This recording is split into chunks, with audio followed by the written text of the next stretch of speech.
All right. Hello, and thank you for joining the POCUS Certification Academy for today's POCUS Bites webinar. My name is Daria, and I will be your webinar host today. The webinar is now beginning, so all lines have been muted. Please use Q&A box for any questions or the chat box for comments you have throughout the webinar. Today's topic is pulmonary POCUS, and our speaker is Dr. Heesun Choi. Unfortunately, Dr. Choi was not able to join us today for the live Q&A and sessions, but you're still able to submit your questions. Those will be emailed to her, and we'll send you a response within a couple of weeks. So with that, I'd like to share the video with you of the presentations. Thank you so much. Give me just 1 second. Hi, I am Dr. Heesun Choi, the Director of Emergency Medicine Ultrasound at Kingman Regional Medical Center. Today, we'll be talking about point-of-care pulmonary. We'll be learning how to demonstrate the windows to view the lung field, identify the pleural line in its location between each rib level, and identify pneumothorax, pleural effusion, pulmonary edema, and pneumonia. Here are key propositions. The lines called parasternal line, anterior axillary line, posterior axillary line. Anterior zones we use to diagnose pneumothorax. Posterior and lateral zones we use it for pneumonia and pleural effusion. All zones will be able to find the interstitial or alveolar fluid. Here is a little better animation of where you're scanning. So R1 would be anterior, where you would be looking for pneumothorax. R2 and R3 is where you would be looking for pneumonia. First, we have to learn what VPPI is. It's called visceral parietal pleural interface. This is the space between lung and chest wall. And that will be shown here on the ultrasound as a bat wing sign. So you will be able to see two ribs, rib shadow, pleural line or pleura, and A lines. What is A lines? Here is the A lines. So air is not a good transducer of sound waves. So sound waves scatter at the air pleural interface.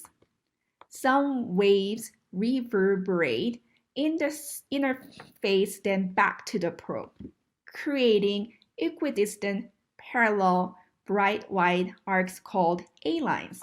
Here, the yellow line that is indicating A lines.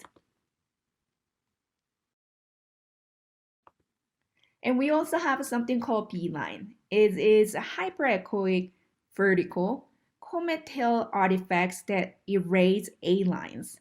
Here is again pleural line, and you see the white lines going down, that is B lines. 1 to 3 B lines can be normal, and multiple diffuse B lines can be abnormal. So when patient has a normal lung sliding, we can put on M mode in the middle of a pleural line, and click that M mode, we'll be able to see something called sky, ocean, beach signs that you can see here, sky, ocean, and beach. If you have ultrasound with you currently, let's scan and identify VPPI, A lines, and lung sliding. All right, so here are the image. You see the two rib shadows and pleural line and A lines. Do you guys see that horizontal A lines? Perfect. There are times that you would see absence of A lines. That means there is something has changed in the lung, replacing air with a substance that transmits sound waves. Could be blood, interstitial or alveolar edema, infection, contusion, or tumor. So let's learn about pneumothorax.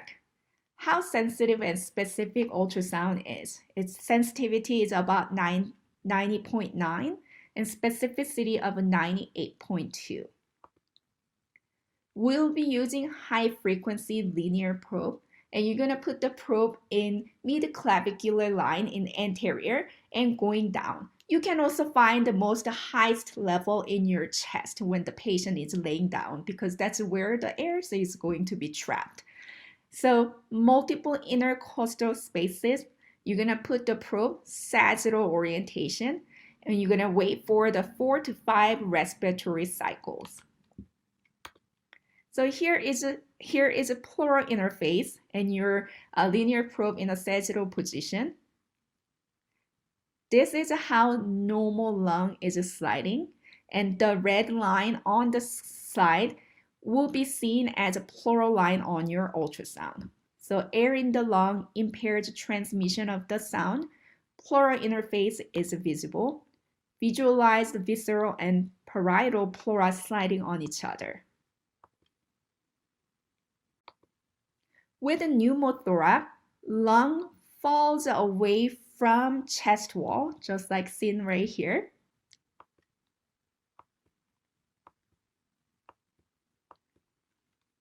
Air separates the pleura, and pleural interface is no longer seen by the probe.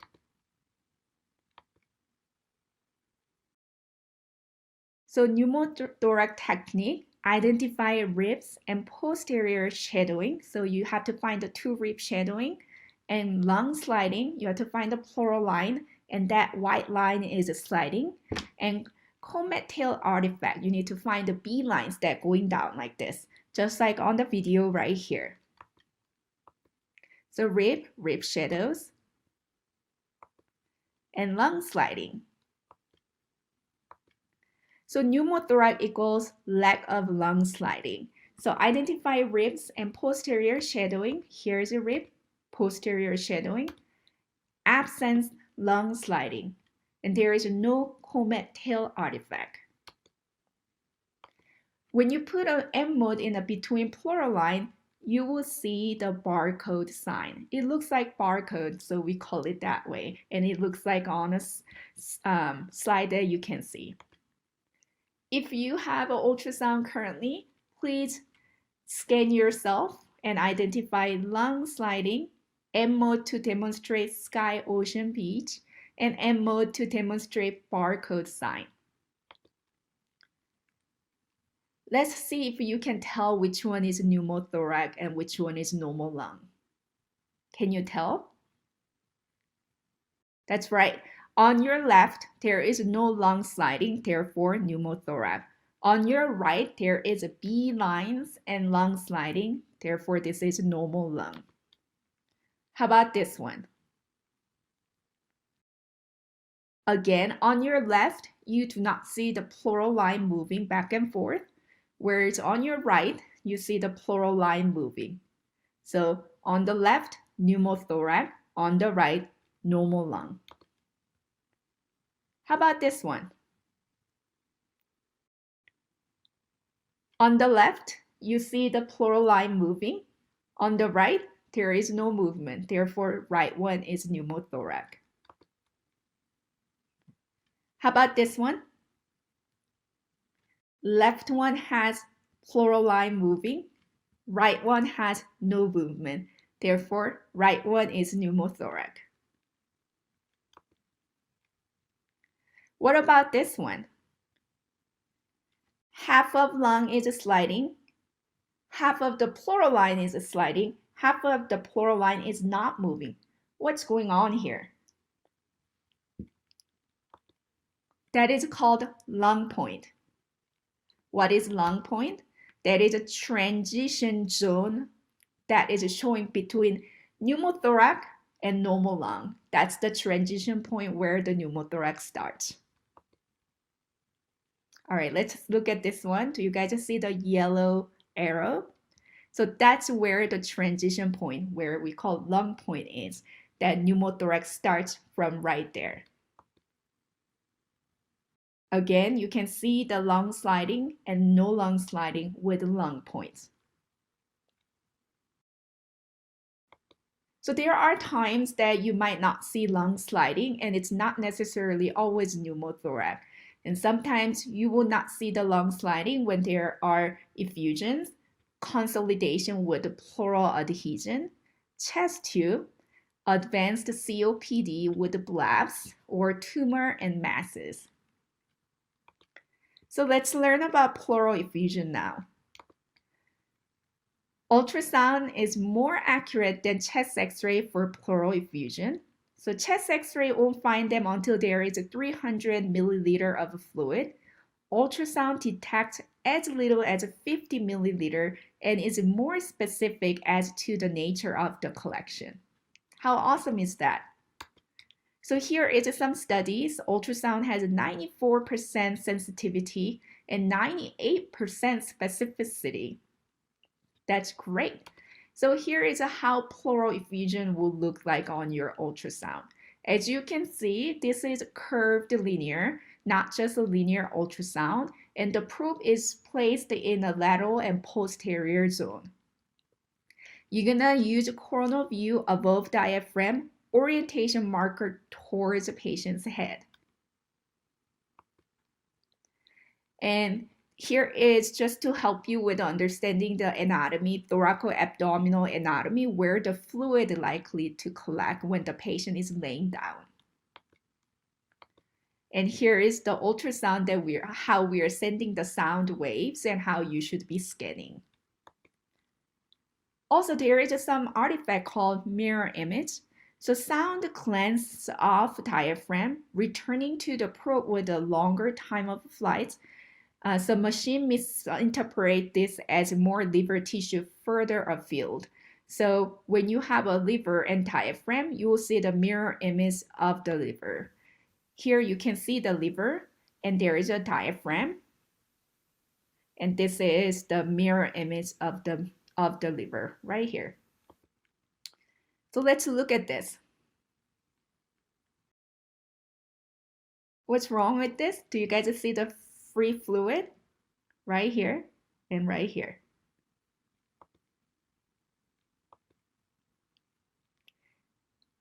So let's scan and identify posterior lateral zone by using your curved linear probe and identify liver, diaphragm, and mirror image, and identify spleen, diaphragm, and mirror image. All right. I assume that you guys all scanned and paused and scanned your lung view. Here is fluid on both sides of the diaphragm, which means the patient probably has pleural effusion and also ascites. If this is a trauma patient, then it's free fluid everywhere, correct? And look at this pleural effusion.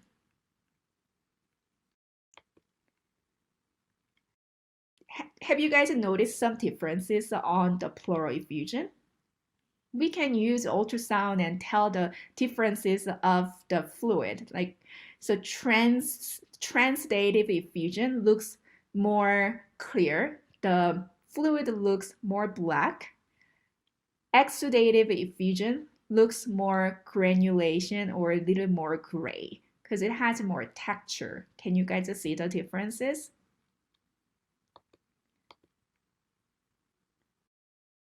Here is some free fluid in the lung, which shows pleural effusion. And here is another view. The first one looks transdative.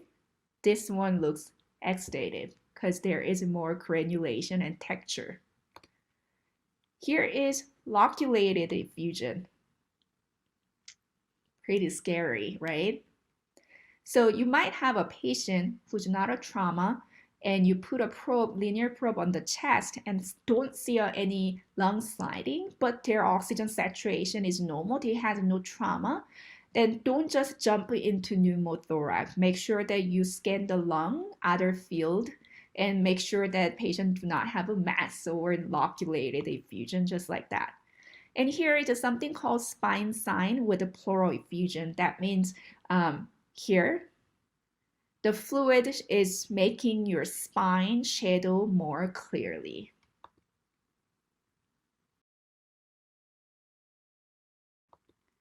And Here is how we perform thoracentesis. We usually have a patient stand up and use an ultrasound in the back and identify the fluid and identify the needle going in.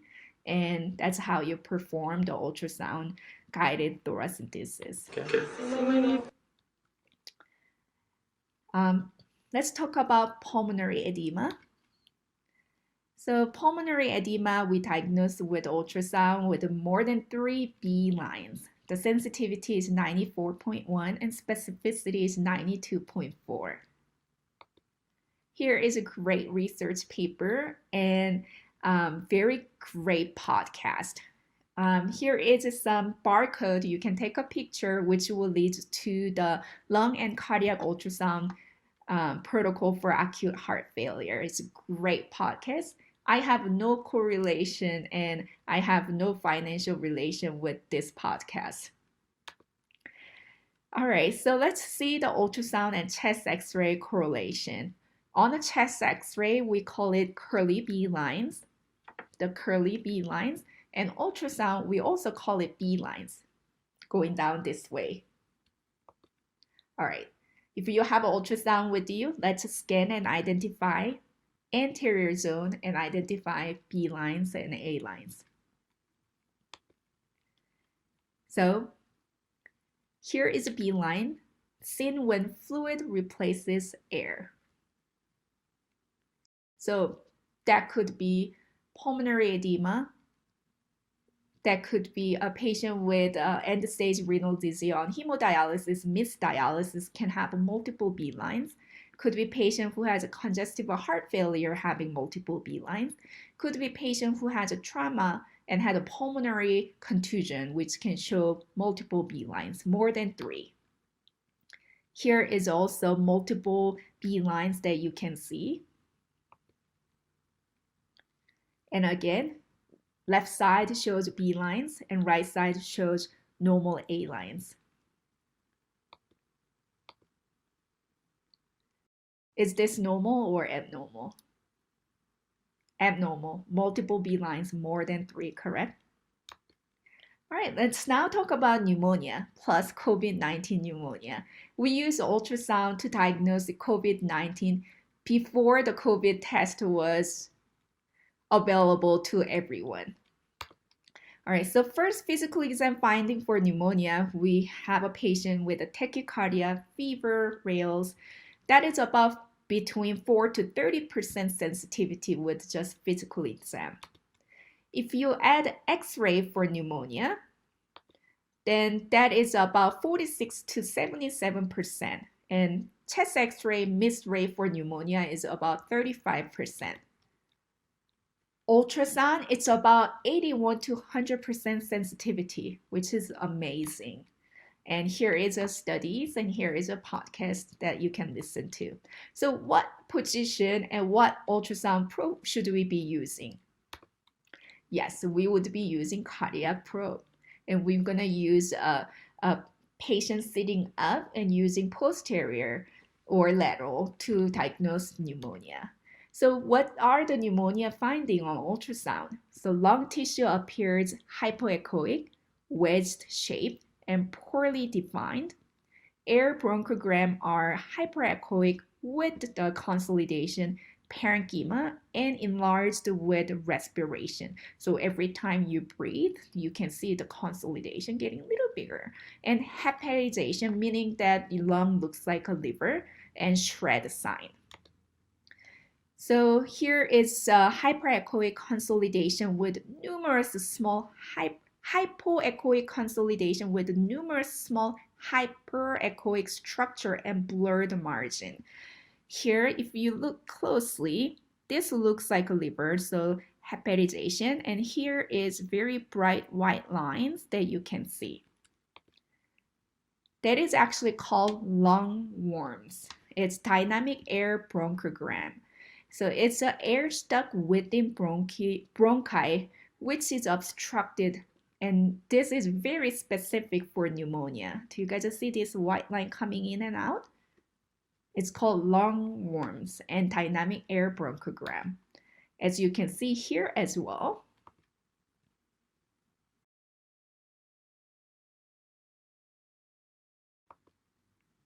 And pneumonia would parapneumonic effusion and shred sign. So parapneumonic effusion with a shred sign. And that is what you will find in pneumonia. How about COVID-19? COVID-19 pneumonia is just slightly different than bacterial pneumonia because this is a virus and they like to stay more peripherally. So here are more podcasts if you like to listen and learn more. And this is pleural line, and this little dent, we call it subpleural consolidation. And this we will likely see in any virus pneumonia, especially in COVID-19 pneumonia. And these are the findings that we normally find in COVID pneumonia: pleural thickening, patchy B lines, and subpleural consolidation. All right, if you have ultrasound, please scan posterior zone, trying to look for pneumonia, or identify B line and A line, and identify or look for COVID-19 pneumonia. All right, let's go. What do you think this is? Do you see large consolidation? Yes, pneumonia. How about here? Normal, abnormal? That's normal. So pneumonia on the left side and normal lung on the right side. And pneumonia with the B line adjacent to normal lungs.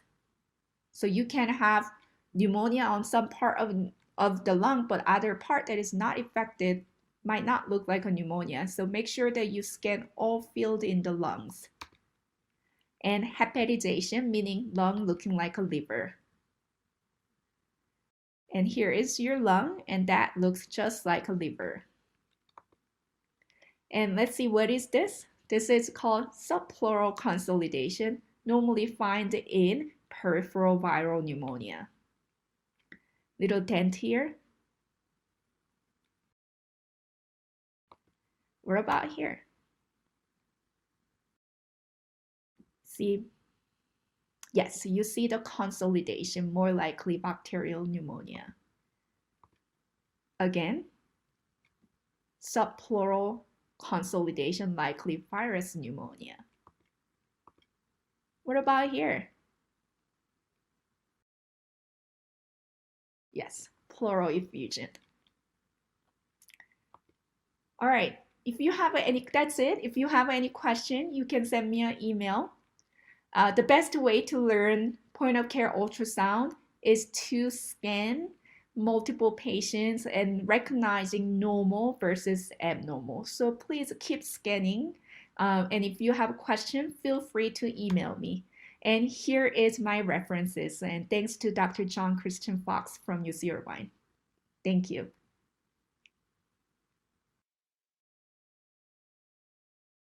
All right. Thank you so much, Dr. Choi, for sharing your knowledge with us today. As I said, Dr. Choi is not able to join us for Q&A portion of this presentation, so feel free to submit your questions under Q&A box. However, she was able to send us a couple of quiz questions that we can all check our knowledge. So we're going to launch a couple of polls for you guys. So the first question should be on your screen.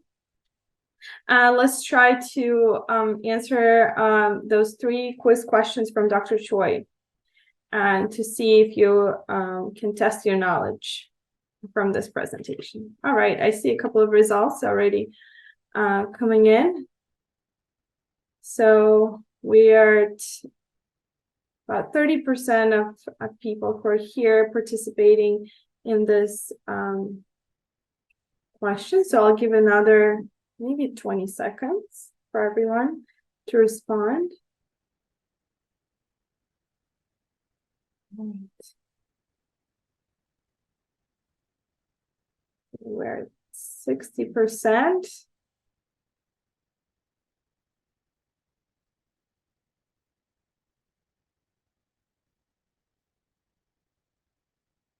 Okay, and if you can, please submit your questions in the Q&A box, not in the chat box. that will be easier for us to pull those out and send those to Dr. Choi. But all right, here we go. I'm going to share the poll results. And we had 60% of people answered correctly. I'm going to show the correct answers to all of you. So the answer D is the correct one. Right, moving on to the next question.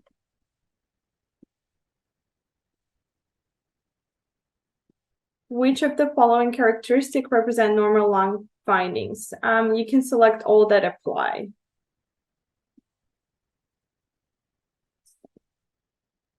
It's maybe a little bit harder question with multiple choices.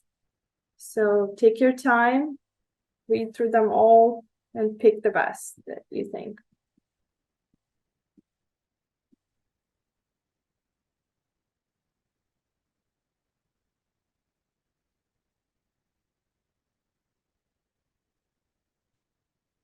All right, we have about 60% of people participating in this poll. So we'll give another 10 seconds for everyone to respond.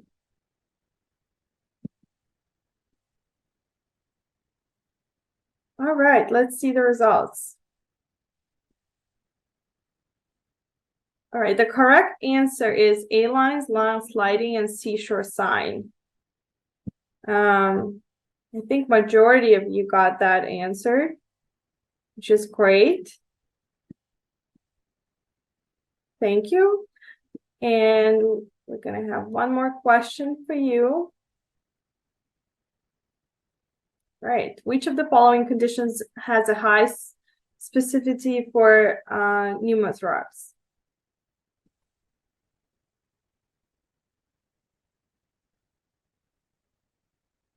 Right. Just wanted to remind everyone that this presentation is recorded, and we're gonna be sharing the video of this presentation next week. You should be getting an email with a link for the recording as well. It will be posted on our website. We do have an extensive resource library with our past webinar recordings, so feel free to browse that. Something else I wanted to share with the community, we're going to have a Cyber Monday sale where we would be discounting all of our certificate and certification at 50%. So the sale is going to be happening on November 27th. So if you have any questions, just let us know. You can email us at pocus@intellios.org. Feel free to reach out with any questions. Okay, so let's share the results for this question. All right, and the correct answer is A line present, absence B line, and lung point, which is number A. So we see 51% of people answered correctly. So thank you so much. Again, thank you so much for joining. Before you go, please answer the question that will help us to build better webinars. You should be able to see this question on your screen. Again, thank you for sharing your feedback with us. We're looking forward to sharing more webinars with you in December and next year. Again, thank you so much for joining. This was recorded and we'll be shared with you next week. Thank you. And for those who submitted the questions, we'll reach out to Dr. Choi with those questions and then email you back the responses. I see a couple of people are asking in the chat if this webinar comes with CME. No, it doesn't. We do not offer CME for this session. So, but thank you for the question. Hopefully you find it still helpful. Right. So this webinar is now concluded. Thank you again for joining us today. Thank you for your feedback, and we hope to see you next time.